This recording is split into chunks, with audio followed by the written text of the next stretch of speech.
Space, the final frontier. These are the voyages of a new Trekkie. My 5-year mission to search out Star Trek media, to seek out our fans and merchandise, to boldly go where no fan has gone before.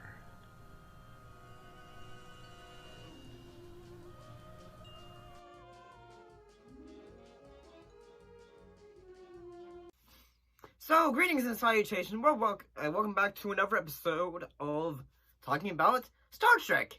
In this case, we're looking at The Next Generation for Season 2. Looking at episodes 1 and 2. In this case, The Child and the episode where Science has Lease.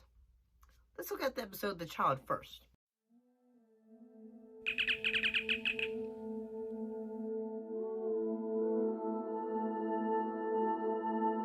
Like a lot of episodes in around the time frame of Season 1 and Season 2 of Star Trek, a lot of episodes were affected by the 1988 Writers Guild of America strike. So this was a episode that was one of them. What actually happened in this episode? Well, in this episode, Deanna Troi becomes pregnant by an alien entity and gives birth to a mysterious child. And this causes problems on Enterprise, which is transporting dangerous plague strains. And the child's presence on the ship begins to endanger the crew due to effects on a virus sample being transported by the ship. And eventually the child sacrifices itself and goes back into an energy. Honestly, one of the things that I have to say, because the idea is I think the honestly, I think the idea of like, okay, a beam of light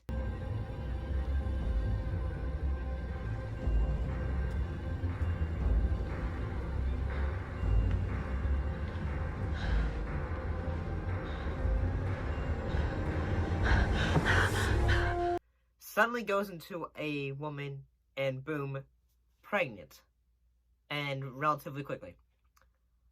Honestly, I find an alien beam, makes me want to say, although the child in that she has is human, it makes me think wouldn't it if it was really wanting to be goofy, if it instead of trying to be serious about it, what if it was wanting to be a really weird looking alien? That would have been cool.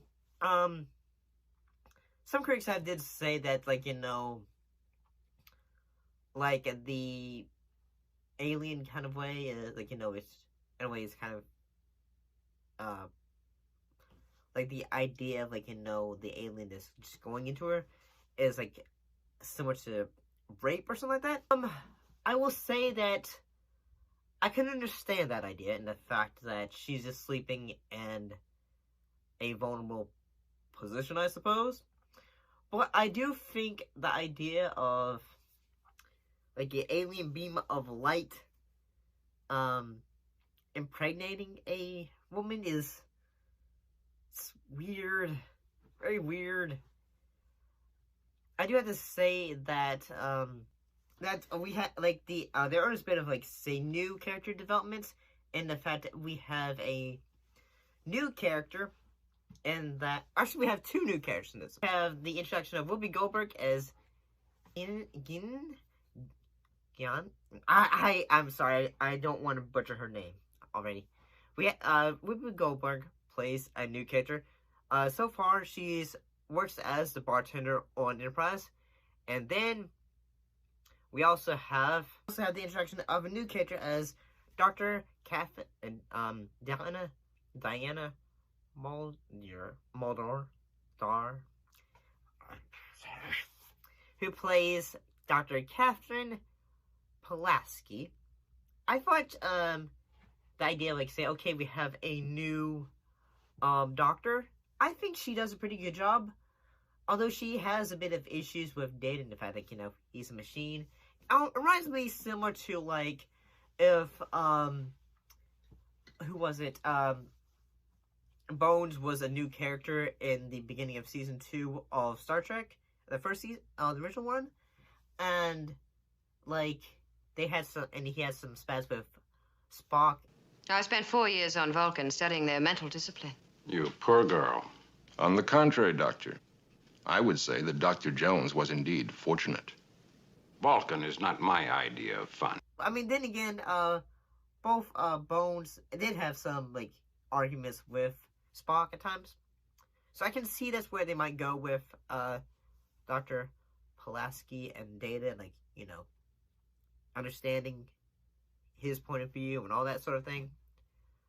I do think this is an episode that made me think, like, I like Wesley. I think he's a pretty cool character in the fact, like, he's like a young character that is going his way through the military in a way. So I like that. So let's go ahead and look at the next episode, which is Where Silence Has Lease.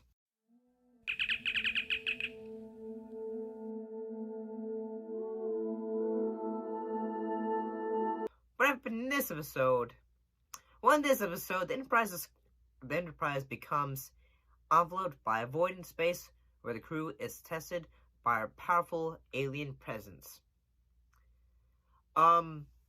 This, sadly, most recently, actor Earl Bean had recently passed away.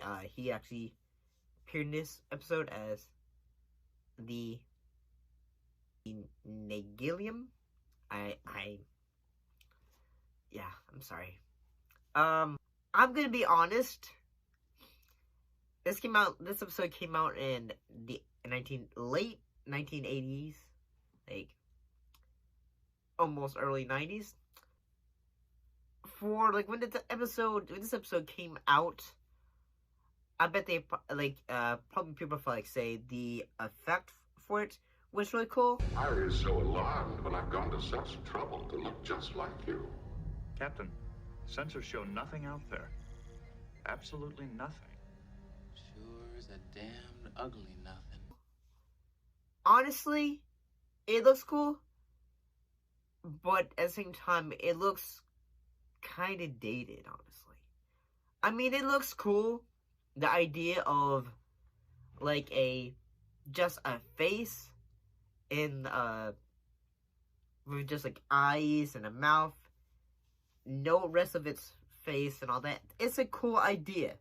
And, basically, at times, it's messing with the rest of the crew's mind.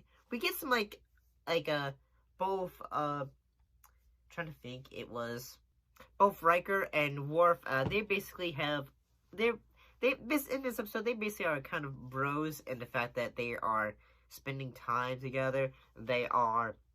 We see a bit of, character development for Worf in the fact that he has his moments where he acts like, well, he shows his Klingon side, like where he gets the anger and all that, and shows his willingness to go to battle and all that stuff.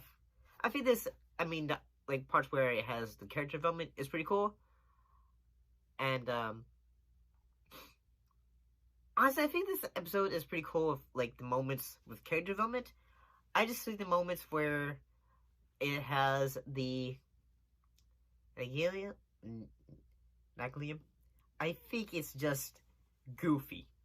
And the fact that, okay, he's basically just testing them, but at the same time, it's like, you only see, like, his presence, like, near, like, say, less than 10 minutes until the episode's over.